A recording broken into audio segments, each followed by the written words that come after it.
Hello and welcome to the show. I'm Joe Tophat. Well, I just went out and saw the Garfield movie in theaters, and now I'm going to give you my verdict of how I felt about that movie. To make a long story short, I enjoyed it. I had a lot of fun sitting in the theater watching the movie, and a lot of the people I was at the theater with, I looked around and they all seemed to like it as well. In fact, there was two old ladies who were really getting into the movie. They were laughing at certain points and were talking about how much they love Garfield. And there were also a lot of little kids there, and they seemed to enjoy it as well.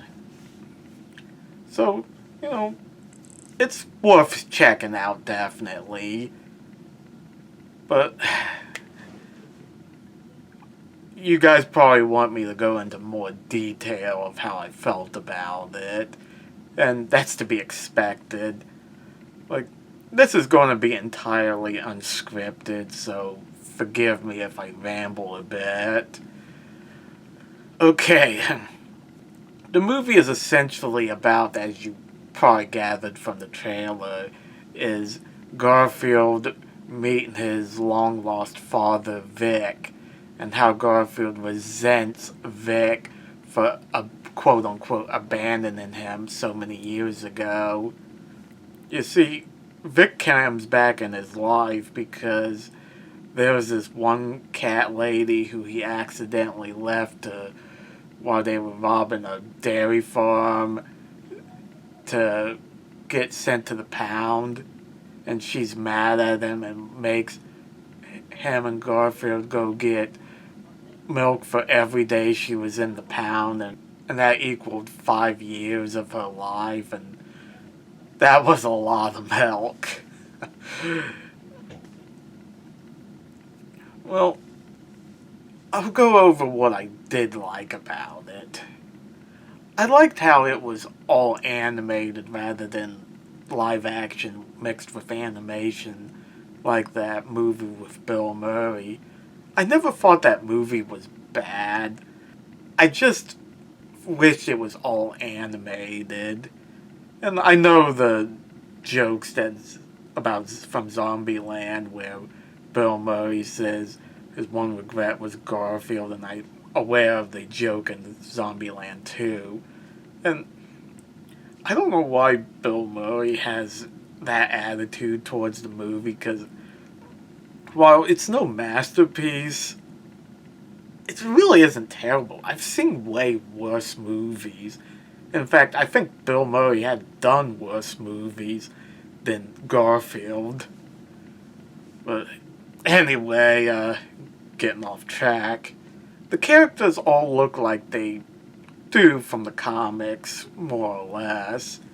John looks a little different, but I'm okay with it. And the humor is pretty much on point. I thought a lot of the jokes felt very Garfield, like his sarcastic observations. Like, one really funny joke that stuck out to me was where Garfield and his father, Vic, were being trained by a yak to break into the dairy farm to get the milk, and they failed so much. And I love how it ends where the yak says to them that it would take you guys 17 years to get it right, but since we ain't got that time, you pass.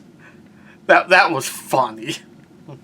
I like the design of Garfield's dad.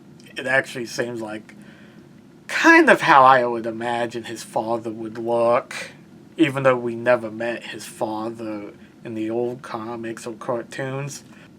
I enjoyed a lot of the voiceovers. Chris Pratt actually wasn't that bad as Garfield. Everybody's complaining about him doing the voice of Garfield because he was the voice of Mario, and they're like, "Oh, Chris Pratt is liking everything these days." Wah, wah, wah. And I don't hear the same complaints about Samuel L. Jackson, and he's liking everything as well. Like, I don't have any strong opinions on Chris Pratt as a person or as an actor one way or the other. But does he compare to Lorenzo Music? No. Nobody is going to top Lorenzo Music.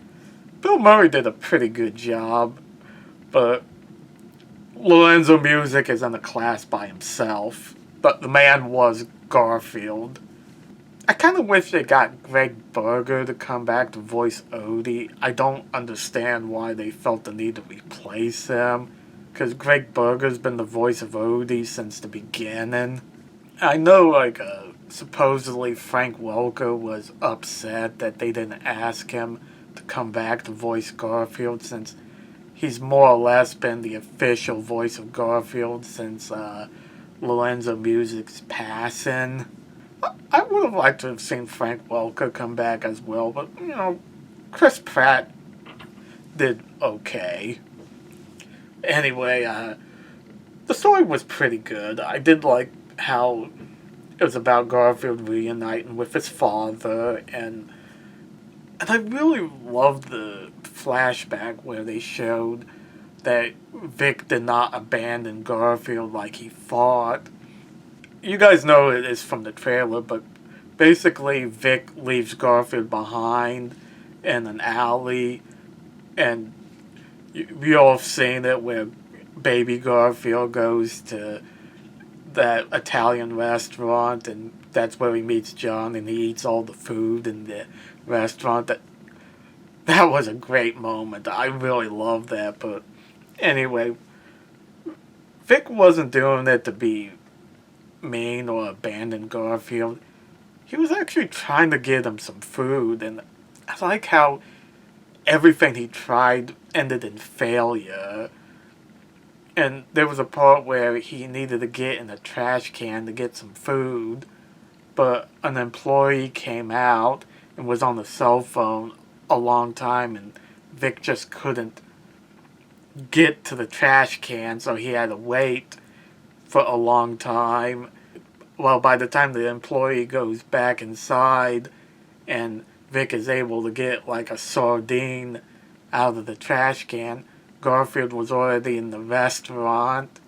I know a lot of people would criticize that moment, saying, oh, it's so cliche, yada yada, but it's done so well that I legitimately felt pretty bad for Vic.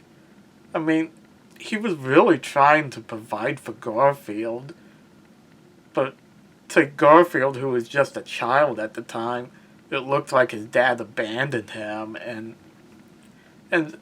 seeing Vic look inside the restaurant and see how happy Garfield was with John, it really hit hard. And I like how he sees that Garfield is going to have a better life with John than he ever could with himself. I also like how Garfield finds out that every Sunday Vic would go up in the oak tree and would just watch them have Sunday dinner, and he would make a notch in the tree every time he visited. I know some people say that Garfield can't be emotional. All he is just a fat, lazy cat, but the old cartoons could really have a lot of emotion in it, and this movie does as well, so that felt on par with Garfield, and I know a lot of people say, oh, Garfield is too action-packed, him running around, that's not Garfield. To those critics, I say, you definitely never watched Garfield and Friends. There was a lot of action in that show as well. So don't act like you're a Garfield expert. I know some people complain about John not having a major role. I was okay with his role in the movie because I felt like it served its purpose, and that there was a really funny joke where John was calling to report that Garfield and Odie are missing, and they just kept him on the line, and he was just one of like 1,000 calls. It was very funny. I also was okay with Liz getting a cameo and Normal as well. Would have liked to have seen them more, but this movie's definitely going to get a sequel. And I even like how Garfield was able to defeat the bad guy with the use of food delivery. That was so on par with Garfield. And I like the ending where John gets the bill for like 6,000 orders, and he's like, "Why is my bill for 6,000 orders?" And Garfield's like, "Ooh boy." Okay, now that I've talked about what I liked about it, here are some things that I didn't like about it. And most of it is just me being an old-time Garfield fan, as I don't think there's anything particularly wrong with this movie. But here it is. I felt that Garfield should have, kicked Odie off the table and abused John a little more. I know that's an odd thing for me to say, but those are things I associate with Garfield. Garfield is always kicking Odie off the table. He's always putting him down, abusing him. But in the end, he does care about him. It was just odd to me that Odie in this movie was just like his servant doing everything that Garfield tells him to do. Well, Odie has done that before. It just felt kind of weird that Garfield treats him like a servant and not as a pest like he does a lot in the past. Even the Garfield show had Garfield kick Odie off the table, abuse him every now and then. He doesn't annoy John as much in this movie, and that was something I rather missed. There was even a moment in the movie where, just before Garfield and Odie runs off to save his father from that cat lady, that John was serving lasagna, and Garfield leaves without eating a bite of it. To me, that is not Garfield. I mean, I get he's out to save his dad, but Garfield to me would have went back in the house after finding out his dad really cared about him and is in trouble. He would go back in the house, eat not only his lasagna, but Odie's and John's as well, and then goes off to save his dad. That is Garfield to me. The movie felt a little more kid-friendly. And there's nothing wrong with that. I mean, Garfield doesn't need to be dark and scary. But I kind of miss, the old cartoons where there was a little adult edge to them. Even in Garfield and Friends, that a lot of the humor could appeal to adults. In the old cartoons and the old comic strip. Again, it didn't ruin the movie for me. In fact, a lot of the people I've seen in the theaters enjoyed it, the adults and the kids. This isn't the movie's fault. This is something that's just all me, but I don't like how more modern Garfield moves his lips when he talks. I know the movie is not the first time they did that. They did it in the Garfield movie with Bill Murray, and they did it on the Garfield show. But to me, Garfield never moves his lips because he's not actually talking. You're just hearing his thoughts. Similar to what they did for a couple of the specials with Snoopy, where you could hear what he's thinking. But I did like how they did a joke where that one cat girl was calling to report Vic and Garfield and Odie breaking into that dairy farm, where she's talking very sophisticated and whatnot, but the humans on the other end are just hearing meow meow meow meow meow meow. So the humans definitely can't understand the animals. It was hilarious. I heard so many people cracked up in the theaters when they did that. But still, it just seems wrong to me that Garfield would move his lips when he's talking or thinking. Now, for the Easter eggs, the movie has plenty of those. Like, John had Binkio's cereal on his table. That was pretty neat. And I liked the Garfield balloon. I also love the scene where Garfield gets smashed into a window of a car like he's the old Garfield stuck on used to see back in the day. And also like the Garfield going to the Italian restaurant when he's just a kitten is reminiscent of his old origin story from Garfield on the Town, as well as the strip where he was actually born at an Italian restaurant. And I kind of wish you could have seen Garfield's mom in this movie, but you can't have it all. Back when Garfield was celebrating his 40th birthday, I did a video talking about the unmade Garfield movie, Garfield's Judgment Day. For more about it, check out my Garfield celebration videos. But to sum it up, it was a Garfield movie that was actually meant to be pretty dark.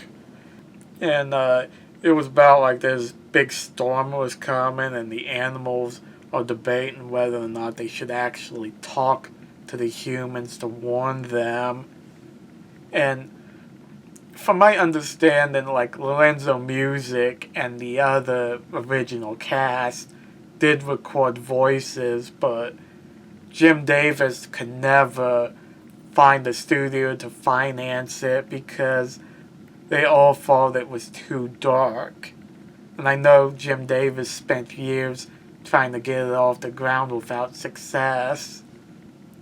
I don't know if those old recordings still exist or they just got deteriorated. But I always wish they could have at least made a Garfield movie while Lorenzo Music was still alive, or at least been able to complete Garfield's Judgment Day.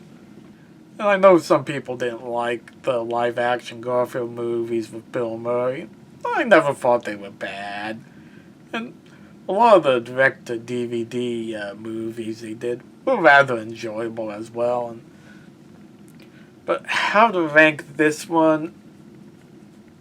I actually think it's pretty good. Like, I could actually see a lot of kids getting into Garfield through this movie.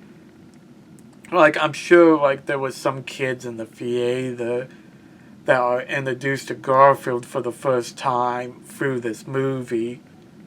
And honestly, I think this movie is going to be fondly remembered by those kids when they become adults. And I do think generations to come will enjoy this movie. Like, I'm not saying it's on par with the classic Disney movies or a lot of the classic animated movies for that matter, but I think a lot of the critics who come down hard on this movie don't really know what they're talking about because it's not meant to be Shakespeare. It's just meant to be a fun, enjoyable movie with Garfield, and that's what it is. It doesn't try to be more than it is, and that's why I think kids are going to like this movie, and generations from now are going to like this movie. Heck, it might be considered a family classic in the future. Maybe that's a little optimistic, but I do think people are going to love this movie. They're going to enjoy it for generations to come. Like, for old-time fans like myself, it's enjoyable. It was a fun reminder of why we love Garfield. Even if it wasn't 100% like the Garfield we grew up with, it's still something for the kids. That's all that matters. Like, if you really love the old Garfield cartoons with Lorenzo Music, you're probably best to stick with those. But for what it is, it's a good movie. Thanks for watching. Let me know in the comment section what you guys think, and don't forget to like and subscribe. See you later.